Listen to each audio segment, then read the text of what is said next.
रात के ठीक 2:17 बजे जब अधिकांश लोग गहरी नींद में थे, एक पुरानी स्कूल की घंटी अपने आप बज उठी।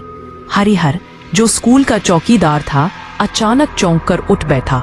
उसके दिल की धड़कन तेज हो गई।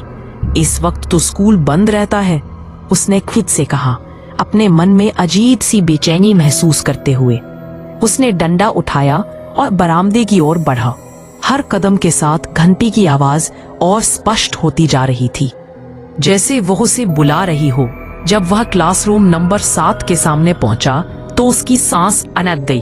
अंदर से बच्चों के हंसने की आवाज आ रही थी, जो उस समय की गहरी चुप्पी को तोड़ रही थी। दरवाजा धीरे से खुला और जो दृश्य उसके सामने आया, उससे उसके पैरों तले जमीन खिसक गई। कमरे में पुरानी बेंचों पर बैठे बच्चे सिर झुकाए हुए एक साथ कुछ लिख रहे थे। उनकी चहचहाहट, जो कभी उसके लिए खुशी का संकेत थी, अब उसे डराने लगी।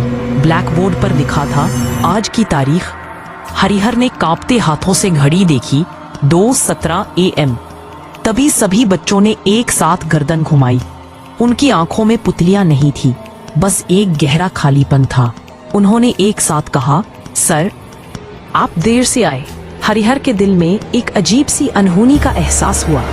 घंटी फिर से बजी और इसके साथ ही कमरे में एक ठंडी हवा का झोंका आया, जो हरिहर को झकझोर गया। सुबह के सूरज की पहली किरणों के साथ स्कूल खुला और क्लासरूम नंबर 7 के बाहर एक नया नोटिस लगा था। आज चौकीदार हरिहर की 13वीं है। हरिहर की आत्मा, जो उस पल में ठहरी हुई थी, अब एक नए सच का सामना कर रही थी। क्या वास्तव में वो वहां था, या ये सब एक बुरा सपना था? लेकिन उसकी जिज्ञासा ने उसे धकेल दिया। उस रात की घटनाओं ने न केवल उसकी जीवित आत्मा को, बल्कि उसके अस्तित्व के अर्थ को भी चुनौती दी।